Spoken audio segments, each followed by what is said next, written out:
শিক্ষাই জাতির মেরুদণ্ড। শিক্ষা ছাড়া নারীর উন্নয়ন কোনো দিনই সম্ভব নয়। হ্যাঁ, সত্যিই তাই। এই জিনিসটা প্রত্যেকটা নারীকেই উপলব্ধি করতে হবে। উপলব্ধি করতে হবে প্রত্যেকটা নারী শিশুর মা-বাবাকে, তার গার্ডিয়ানকে। আমার বড় মেয়ে, ওর বিয়ে হয়ে গিয়েছে। দীর্ঘদিন ওর পড়াশোনায় একটা গ্যাপ পড়ে গিয়েছিল।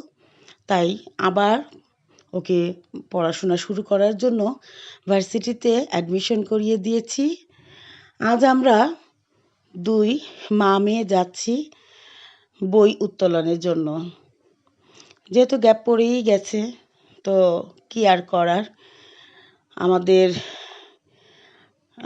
ইচ্ছা থাকা সত্ত্বেও আমার মেয়েটা অন্যত্র পড়ার সুযোগটা পেল না। অনার্স করার কথা ছিল। যা হোক, এখন ঢাকা ইউনিভার্সিটিতে ভর্তি করার ইচ্ছা ছিল, বাট এখন হচ্ছে আমার যে নিজস্ব ক্যাম্পাস, আমি যেখানে পড়াশোনা করেছি, বাংলাদেশ ওপেন ইউনিভার্সিটি, সেখানেই ওকে অ্যাডমিশন করিয়ে দিলাম। সেখানেই ও পড়াশোনা করবে। আর খুব ভালো লাগছে যে একই ভার্সিটিতে যেখানে আমি পড়াশোনা করেছি, সেখানে আজ থেকে আমার মেয়েও পড়াশোনা করবে। এটা ভাবতে আমার যে কী যে ভালো লাগছে, বলে প্রকাশ করতে পারবো না।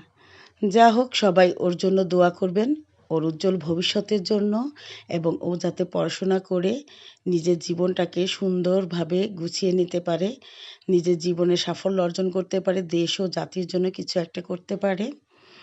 আর আমরা ওর বই উত্তোলন করে কাছেই নিউ মার্কেটে গেলাম। তো দুপুর হয়ে গেছে, তাই লাঞ্চটা সেরে নিয়ে কিছু কেনাকাটা করেছি। সেক্ষেত্রে তোমাদের আর দেখানো হলো না। এখন বাড়ির দিকে রওনা করেছি। আমরা ধানমন্ডি দিয়ে লেকের পাশ দিয়ে যাচ্ছিলাম।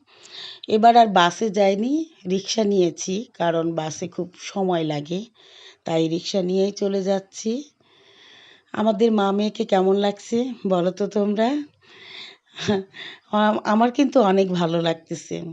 আর ধন্যবাদ বাংলাদেশ সরকারকে, বাংলাদেশ ওপেন ইউনিভার্সিটিতে অনেক দেরিতে হলেও প্রত্যেককে পড়ার সুযোগ করে দেওয়ার জন্য।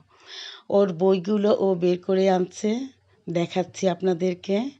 আর সাথে ওই ব্যাগটাও কিনে দিয়েছি, যাতে ও ভার্সিটিতে যাওয়ার সময় ইউজ করতে পারে। তো সবাই খুব ভালো থাকবেন, সুন্দর থাকবেন, সুস্থ থাকবেন। শুভকামনা সবার জন্য।